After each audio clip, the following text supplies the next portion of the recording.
Dans cet épisode, nous allons voir l'installation complète d'un système d'exploitation. L'installation complète d'un système d'exploitation sur un ordinateur se déroule en plusieurs étapes, à savoir, en étape 1, nous avons le téléchargement et la préparation du support d'installation. Le fichier ISO du système d'exploitation peut être téléchargé depuis le site officiel de l'éditeur, tel que Microsoft pour les systèmes d'exploitation de type Windows, Ubuntu, etc.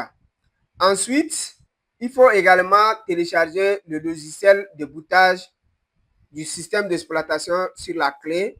Okay? On a plusieurs logiciels qui peuvent faire ça, à savoir le Rufus, WinSetup from USB, outil de téléchargement de Windows.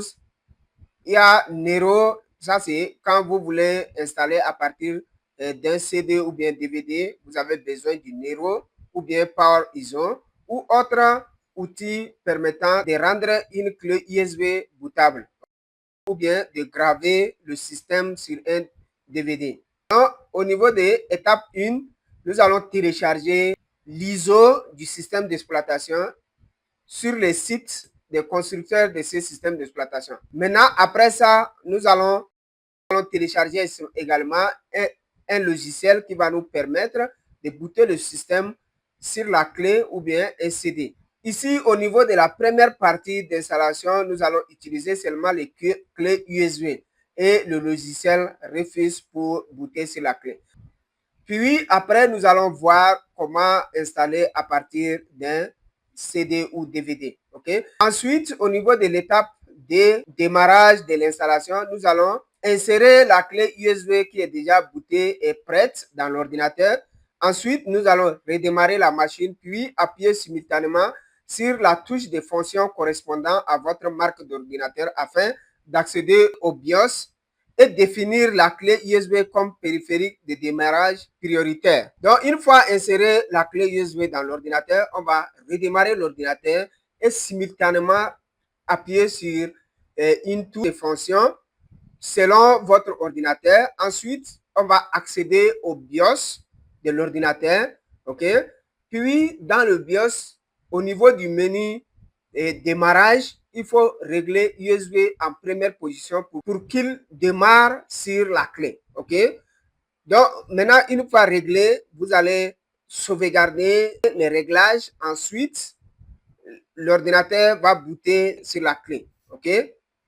Voici quelques exemples de touches selon les marques des ordinateurs permettant d'accéder au BIOS et aller au niveau menu démarrage, choisir la clé USB. Par exemple, si vous êtes sur Dell, Toshiba, Sony Vaio, HP Compact, Acer, Lenovo, là, on va utiliser la touche F2 pour y accéder dans le BIOS. OK?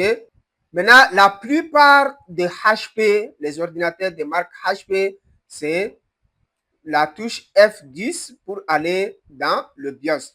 Maintenant, il y a d'autres où il faut utiliser la touche échappe pour aller dans le BIOS ou bien une combinaison des deux touches FN plus F2 pour y accéder ou bien FN plus F12 selon les modèles des ordinateurs. OK?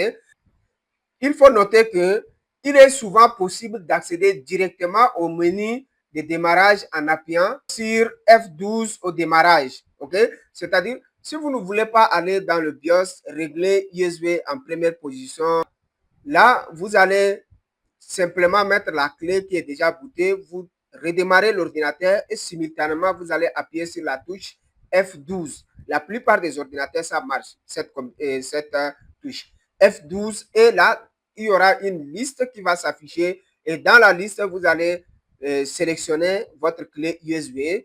Ensuite, vous allez cliquer sur Entrée pour qu'il boot sur la clé. Maintenant, après avoir booté sur la clé, nous allons passer à l'étape suivante qui concerne le suivi du processus d'installation du système du début jusqu'à la fin. Là, vous allez suivre simplement les différentes étapes de l'assistant d'installation jusqu'à la fin.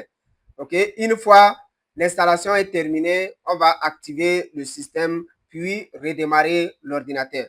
Voilà en gros les différentes démarches qu'il faut suivre pour installer un système d'exploitation. Dans un premier temps, il faut télécharger l'ISO du système d'exploitation sur le site officiel. Okay? Une fois téléchargé, vous allez télécharger également un logiciel permettant de booter le système sur une clé USB si vous voulez faire une installation à partir d'une clé USB ou bien graver sur un CD ou DVD si vous voulez faire une installation à partir de CD ou DVD. OK? Ensuite, vous allez insérer la clé dans l'ordinateur, redémarrer l'ordinateur, puis simultanément appuyer sur la touche FD pour accéder au BIOS pour certains. Les HP, la majorité, c'est F10 pour accéder au BIOS. OK? Maintenant, soit vous utilisez aussi la touche échappe. Pour d'autres, c'est la touche de fonction FN plus F2 ou bien FN plus F12. Maintenant, si vous ne voulez pas vous casser la tête, il y a un raccourci qui est la touche F12. Donc, vous pouvez redémarrer et appuyer simultanément sur la touche F12. Et là, dans la liste, vous allez choisir la clé USB pour installer. Maintenant, les HP, la majorité des HP, il y a aussi son raccourci. C'est la touche F9 qui va vous permettre de sélectionner la clé, ensuite valider. Une fois validé, vous allez suivre maintenant les étapes d'installation du début jusqu'à la fin. Une fois l'installation est terminée, vous allez activer le système, puis redémarrer avant de faire autre chose. OK? Merci de m'avoir suivi et à nous revoir au prochain épisode où nous allons passer maintenant à la phase pratique sur l'installation et activation de Windows 7.